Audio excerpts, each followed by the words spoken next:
Right, how's it guys? Hope you're well, hope you're good. I'm well, I'm fine. Thank you for joining me for yet another episode of OHS Made Easy. We are on episode what?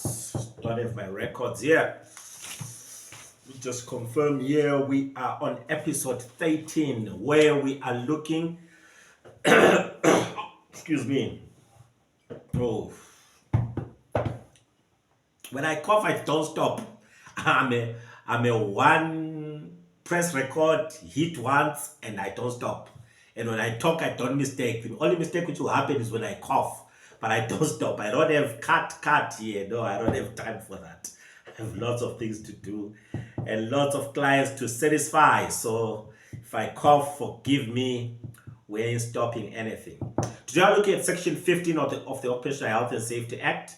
As I told you, from section 9, from episode 9 right through to about episode 27, I'm just looking at the Occupational Health and Safety Act, ventilating the different important elements of it, which will help you as a company owner, as a manager, 16.1, 16.2, or as a safety officer, so that you're conversant with what is expected of you. And today I'm excited. I'm doing a quick and short one because this particular section only has got 2 sentences. Excuse me, and I hope just to clear them out in sub 5 minutes and then we are good to go. Right, the Act in section 15 of the Act says, this is referring to employees as well. Not employees only, but everyone. The Act says, no person shall intentionally or recklessly interfere with, so you're not allowed to interfere with, or misuse anything which has been provided in the interest of health and safety. Which has been provided in the interest of health and safety.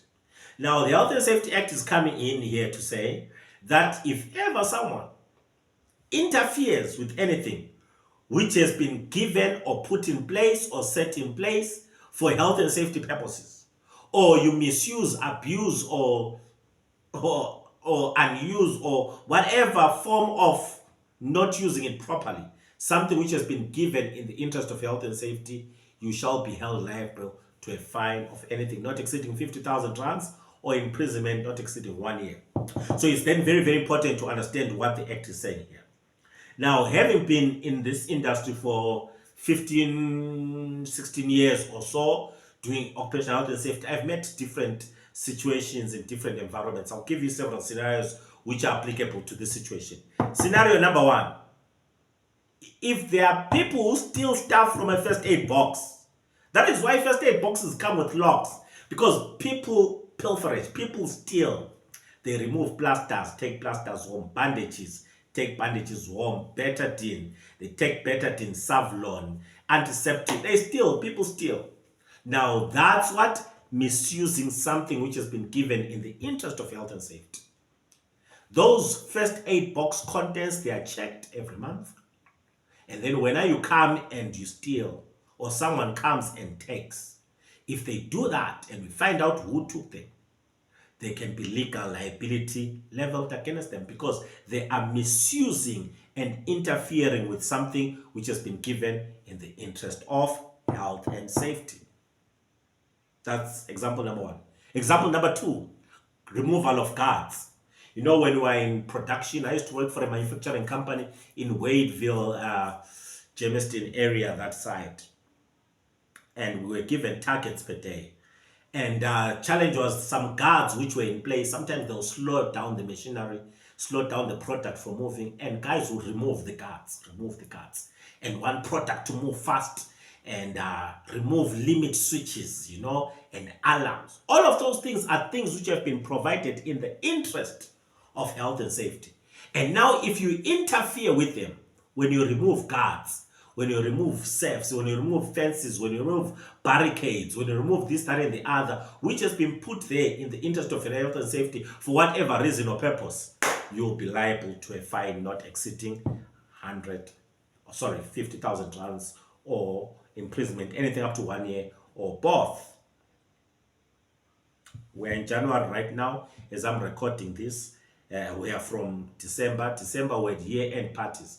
What would happen in some of the the clients, because I deal with many clients, so they will invite me for their year-end function and say, look, dude, you are handling our health and safety. Come join us and help us give the safety award to our guys and who have done very well. You were looking at the monitoring, help us to adjudicate and come for our year-end function as part of our team, and I'll attend. And one of the things that will happen there is people will take the CO2 fire extinguisher. I'm telling you this to make a point, not to give you ideas. They'll take the CO2 fire extinguisher, the one which is black and with the horn, the one which is used for electrical fires, and they'll use that to spray their booze and just extinguish that fire extinguisher on their booze, and to make the booze cold in sub 5 seconds. Booze will be good to go. Now that's what interfering with excuse me, that's interfering with something which has been given in the interest of health and safety. And we can't do that. We shouldn't do that. We mustn't do that. That's very, very important. Does that make sense? That's another example. Give you another example. People who sell PPE. For whatever reason, when it's closer to month and they say people earn on the 30th and come out 25 or 23 and people are over the weekend and they want money for booze, and you tell your guys, no, I have an extra pair of safety shoes. Our company gives us 2 pairs, or I have an extra pair of this, that, and the other. If you sell the PPE, which has been given in the interest of health and safety, you are contravening section 15, and that's very, very not good and mustn't be done. Lastly, worst case scenario I have seen, the worst, is guys in construction sites using their helmets for lunch. They go to Mamopega and say that, how much is lunch? He says, 30 rand. And they say, hey, how much is the care light? It's 5 rand. The way they put the lunch, and it's like, no, I don't have that 5 rand. Hey, put my pap and my things inside here in my what? In my helmet, and they'll chow from there. And they share. Or maybe they are given one. Maybe they buy one meal and they decide to split it amongst themselves, and the other one takes his helmet and say, hey, fagalap, it's my hair anyway, my head, fagalap on my lunch, and I'll eat from there. Now that's misusing something which has been given in the interest of health and safety. And section 15 is merely saying, do not do that. You cannot do such stuff which are contravening the section of the act, and that's very, very important. Hope that makes sense. Hope that adds value to you. It was just section 15 of the act. Thank you very much. Have a great one. If you ever have any training needs, we have a safety officer training course. Do join us for that. It's an online courses. We do first aid, firefighting, SHE-REP. If your certificates have expired, give us a shout. Our trainings are averaging at 600 to 800 rands. Generally 600, 700, 800 rands. We're quite affordable. We do the trainings online as well. So just give us a shout and we'll be able to assist. Thank you very much. Have a great day. Cheers. Bye-bye.